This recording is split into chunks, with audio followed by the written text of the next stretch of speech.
बिस्मिल्लाहिर्रहमानिर्रहीम। अस्सलाम वालेकुम वरहमतुल्लाहि वबरकातुह।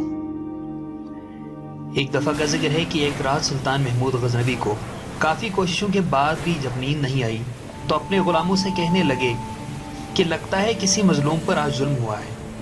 तभी मुझे चैन नहीं आ रहा, मुझे करार नहीं आ रहा। ऐसा करो, तुम लोग गलियों में फैल जाओ और अगर कोई फरियादी नज़र आए तो उसे मेरे पास ले आओ।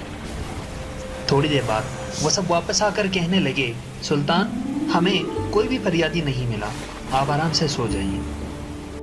सुल्तान को जब फिर भी नींद नहीं आई तो वो कपड़े बदलकर खुद महल से बाहर निकला। महल के पीछे वाले हिस्से में हरम सेरा के नजदीक उन्हें किसी की फरियाद सुनाई दी। फरियादी पुकार रहा था, ए अल्लाह, सुल्तान महमूद अपने मुसाहिबों के साथ महल में ऐशो इशरत की जिंदगी गुजार रहा है और महल के उकब में मुझ पर यह जुल्म तोड़ा जा रहा है। सुल्तान हैरान होकर कहने लगा, क्या बात कर रहे हो? मैं सुल्तान महमूद गजनवी हूँ और तुम्हारी फरियाद रसी के ले आया हूँ। मुझे बताओ, क्या जुल्म हुआ है तुम्हारे साथ? वो शख्स कहने लगा, आपके खवास में से एक शख्स जिसका नाम मैं नहीं जानता हर रात मेरे घर आता है और मेरी बीवी पर जुल्म और तशद्दुद करता है। सुल्तान पूछने लगा, इस वक्त वो शख्स कहाँ है?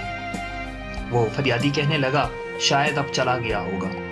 सुल्तान अर्ज करने लगा, दोबारा वो जब आए तो फौरन आकर मुझे इत्तला कर दो। सुल्तान महमूद गजनवी उस शख्स को अपने महल में लेके जाते हैं और महल के दरबान से कहता है कि ये शख्स जब भी दरबार आए इसे सीधा मेरे पास पहुंचा दो। अगर मैं नमाज की हालत में भी हूं तब भी परवाह मत करना। अगली रात वो शख्स सुल्तान के पास आया और बताया कि वो शख्स इस वक्त उसके घर में है। सुल्तान उसी वक्त तलवार हाथ में लिए उस शख्स के साथ चल पड़ा। जब उसके घर के करीब पहुंचा तो उस शख्स के कहने लगे कि घर के सारे चिराग बुझा दो। फिर अंधेरे में ही उसके घर में घुसकर उस शख्स का सर तन से जुदा कर दिया। फिर सुल्तान महमूद गजनवी ने हुक्म दिया कि चिराग रोशन कर दो। उस शख्स का चेहरा देखा और सजदे में गिर पड़ा।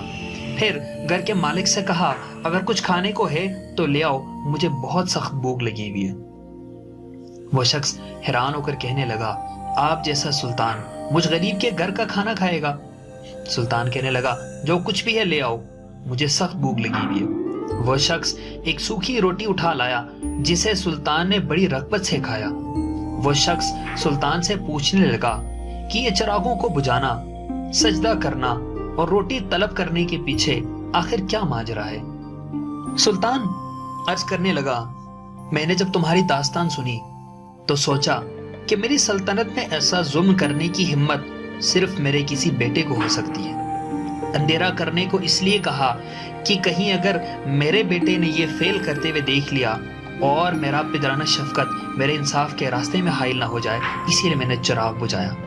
चिराग जलने पर जब मैंने देखा कि वो मेरा बेटा नहीं है तो मैंने सजदा शुक्र बजा लाया। खाना इसलिए मांगा कि जब से मुझे तुम्हारी मुसीबत का इल्म हुआ है, मैंने अल्लाह के सामने कसम खाई थी कि जब तक मैं तुम्हें इंसाफ नहीं मिल जाता मेरे ऊपर रोटी हराम है। उस वक्त से लेकर अब तक मैंने न कुछ खाया था न पानी पिया था।